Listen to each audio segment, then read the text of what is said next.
የባስኬቶ ብሔረሰብ በደቡብ ኢትዮጵያ ክልል ከሚገኙ ነባር ብሔረሰቦች ውስጥ አንዱ ነው። በብሔረሰቡ ዘንድ የምስጋና በዓል የሆነው ሾልአ ካሻ ዘንድሮም በባስኬቶ ዞን ዋና ከተማ ላስካ በተለያዩ መርሃ ግብሮች ተከብረዋል። በዓሉ ምስጋናን ጨምሮ ለእርቅና ለሰላም ያለው አበርክቶ ከፍተኛ መሆኑን የገለጹት የብሔረሰቡ ተወላጆችና አባቶች በዓሉ እሴቱን ጠብቆ ከትውልድ ወደ ትውልድ እንዲተላለፍ በማድረግ ረገድ የድርሻቸውን አስተዋጽኦ እንደሚያበረክቱም ነው የነገሩን። ሾልአ ካሻ ወይም የምስጋና በዓል በዓመት አንድ ጊዜ የሚከበር ሆኖ ከርቀትም ከቅርበትም ያሉት የሚገናኙበት እንደገና የተጣሉት የሚታረቁበት ሾልአ ካሻ ማለት ለኛ ያው የምስጋና በዓላችን ነው።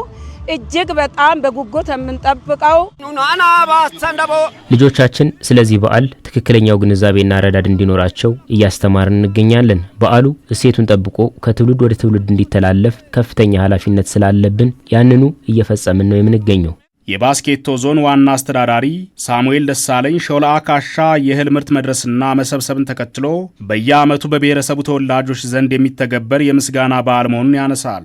ሾልአ ካሻ በባስኬት ብሔረሰብ ዘንድ በየዓመቱ በደማቅ ሁኔታ የሚከበር የብሔረሰቡ የምስጋና በዓል ሲሆን የእህል ምርት መድረስና መሰብሰብን ተከትሎ በታኅሳስ ወር መገባደጃ በጥር ወር መባቻ የሚከበር የብሔረሰቡ ዓመታዊ በዓል ነው።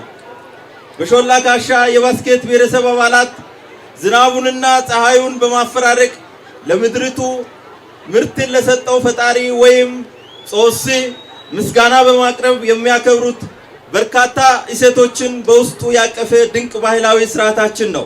በደቡብ ኢትዮጵያ ክልል ከሚገኙ 32 ብሔረሰቦች ውስጥ አንዱ የሆነ የባስኬቶ ብሔረሰብ የበርካታ ባህላዊ እሴቶች ባለቤት ነው። የብሔረሰቡ የምስጋና በዓል ሾልአ ካሻ ከክልሉ ካሉ ደማቅ ባህላዊ መልኮች ውስጥ አንዱ ነው። ከክልላችን ደማቅ መልኮች አንዱ የሆነው ሾልአ ካሻ የባስኬት ሕዝብ በአንድነት የሚያከብረው ልዩና ማንነቱ መገለጫ የሆነው የምስጋና፣ የሰላም፣ የአብሮነትና የመተሳሰብ ተምሳሌትም ነው። ሾልአ ካሻ የምስጋና በዓል ለማህበራዊ ተፈጥሯዊ ሀብት ጥበቃና ልማት ልዩ ትኩረት መስጠቱ ይህንን እሴትና ቱባ ባህል ከትውልድ ወደ ትውልድ ሳይበረዝ እንዲተላለፍ አባቶች ታሪኩን በማስተማር ወጣቶች በመማር ማህበረሰቡ ሀገርን በመገንባት ሁሉ አቀፍ ተሳትፎ በማድረግ ባህሉና እሴቱን ማስቀጠል ይጠበቅበታል። በዚሁ ሁነት ላይ የተገኙት የኢፌዴሪ ባህልና ስፖርት ሚኒስትር ዴኤታ ነፊሳ አልማህዲ በኢትዮጵያ የሚገኙ ልዩ ልዩ ባህላዊ እሴቶች፣ ቋንቋዎችና ሀገር በቀል እውቀቶች እንዲለሙና እንዲተዋወቁ ማድረግ ላይ መንግስት ትኩረት ሰጥቶ እየሰራ መሆኑን አንስተዋል። የኢፌዴሪ ባህልና ስፖርት ሚኒስቴር በኢትዮጵያ የሚገኙ ልዩ ልዩ ባህላዊ እሴቶች፣ ቋንቋዎችና ሀገር በቀል እውቀቶች እንዲጠኑ፣ እንዲጠበቁ፣ እንዲለሙም እንዲተዋወቁ ለትውልድ እንዲተላለፉ ከሚመለከታቸው አካላት ጋርም በቅንጅት እንደሚሰራ ይታወቃል። በመሆኑም የባስኬት ብሔር ሾልአ ካሻ እንዲሁም የማህበረሰቡ ድንቅ ባህሎች፣ እሴቶች፣ ሀገር በቀል እውቀቶችን የህዝቡን አንድነት የሚያጠናክሩ የማህበራዊ ትስስር ስራዎች እንዲጠኑና እንዲተዋወቁ በመደገፍ የህዝቡን ማህበራዊ፣ ፖለቲካዊ፣ ኢኮኖሚያዊ ተጠቃሚነትን ለማረጋገጥ አብሮ እንደሚሰራ ከወዲሁ ማረጋገጥ እወዳለሁ።